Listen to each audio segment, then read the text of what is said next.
अस्सलाम वालेकुम रहमतुल्लाहि व बरकातुहू। आज हम डिस्कस करेंगे ट्रामाल यानी कि ट्रामाडोल के हवाले से। क्या मतलब है इससे? सिंपल, हमारे पास कोई भी मेडिसिन हम लेते हैं तो हमारे उस मेडिसिन के दो नाम हमें मिलते हैं। पहला नाम ट्रामाल लिखा होता है, उसके नीचे छोटा सा लिखा होता है ट्रामाडोल।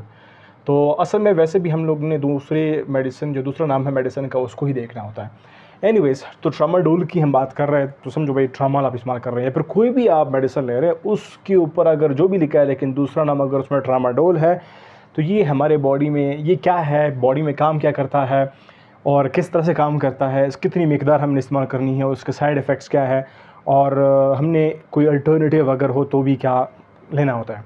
तो आज के लेक्चर में हम बात करेंगे। चलिए स्टार्ट करते हैं। ट्रामाल या फिर ट्रामाडोल है क्या? ये एक ओपियोइड्स एनाल्जेसिक है। क्या बोला मैंने? हमारे पास दर्द के दो किस्म के दवा होते हैं, एक को बोलते हैं ओपियोइड्स, एक को बोलते हैं एनसेड्स। अभी ओपियोइड्स की कैटेगरी में ये ए वाला है, इसको बोलते हैं ट्रामाडोल।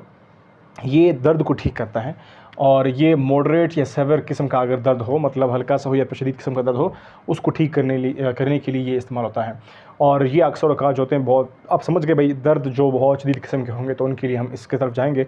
इससे पहले अगर दर्द होंगे तो हमारे पास बाकी सारे जो एनसेड्स हैं तकरीबन जितने भी हैं हमारे पास, तो उनके ज़रिए से हमने ठीक करना होता है, ना कि पहला स्टेप हमारा ट्रामाडोल नहीं होना चाहिए, ट्रामाल नहीं होना चाहिए। इसका काम क्या होता है, ये कैसे मैकेनिज्म फंक्शन कैसे काम करता है बॉडी के अंदर?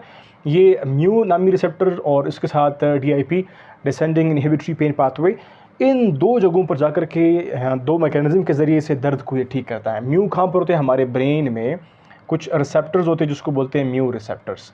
ये जाकर के उनके ऊपर बाइंड करते हैं, उसको स्टिमुलेट करते हैं और इससे फिर क्या होता है, ब्रेन को जो पेन के सेंसेशंस है वो फिर कम मिलते हैं। इस तरह से हम रिलीफ फील करते हैं फ्रॉम द पेन। और जो डिसेंडिंग इनहिबिटरी पाथवे, वो क्या होता है, हमारे ब्रेन से एक रास्ता तार का निकलता है, नर्वस का निकलता है, जो कि डाउनवर्ड मूव करता है टुवर्ड्स द स्पाइनल कॉर्ड। तो स्पाइनल कॉर्ड की तरफ जाता है, यहाँ से पेन्स के सेंसेशन आ रहे होते हैं, ठीक है। अभी ये जो पाथवे हैं, ये ख़ुद ब्रेन बग़ैर किसी मेडिसिन की भी ये पाथवे को यूज़ करता है कि भाई दर्द के सेंसेशन कम से कम हमारे जो सेंट्रल नर्वस सिस्टम है यानी कि ब्रेन की तरफ कम से कम दर्द के सेंसेशन मिले, तो वो इस पाथवे को यूज़ करता है। अभी हम जब लेते हैं ट्रामाल यानी कि ट्रामाडोल, जो कि जाकर के इस जगह पर भी बाइंड करता है और यहाँ पर भी जो इसकी पाथवे हैं, इसमें एक केमिकल है, इसका नाम है सेरोटोनिन।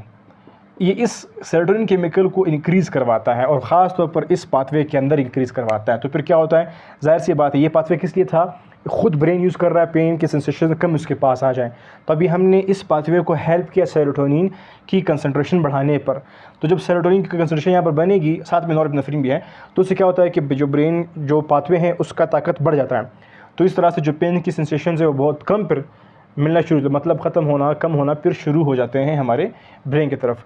तो इस तरह से ट्रामाल या ट्रामाडोल जो है वो म्यू और डिसेंडिंग इनहिबिटरी पेन पाथवे पर एक्शन करके हमारे पेन के सेंसेशंस को कम करते हैं। इसकी मिकदार आप इस्तेमाल कर सकते हैं विद फ्रिक्वेंसी, जो आपके फिजिशियंस, आपके फार्मासिस्ट, आपके हेल्थ केयर प्रोवाइडर्स, आपके नर्सेस आपको बताएंगे, तो उनसे गाइड करना होगा, आपने लेना होगा, बात करना होगा। लेकिन कोशिश करनी है कि भाई जितनी भी आपको मिले 400 मिलीग्राम से ज़्यादा ना हो, इससे कम हो पूरे, मतलब आपके जो दौरानिया है दिन का, लेकिन इससे ज़्यादा ना हो। इससे कम होगा तो फिर जिस तरह भी वो आपको देगा तो आपने लेना होता है। तो फिर डोजेस कैलकुलेट करने के लिए प्रोवाइडर्स होते हैं, pharmacist, well known for this purpose.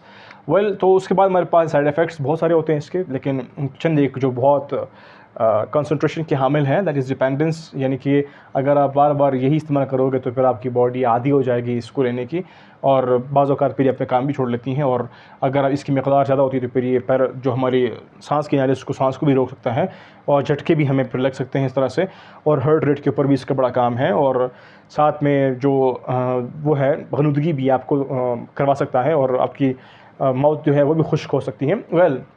तो ये सारे मेडिसिन हैं, मेडिसिन के मतलब साइड इफ़ेक्ट्स जो यहाँ पर मैंने ज़िक्र किए हैं। तो इसके अलावा अगर हमारे पास नॉर्मल डेली लाइफ के पेन होते हैं ना, उसको बिल्कुल भी आपने इसके ज़रिए यूज़ नहीं करना होता।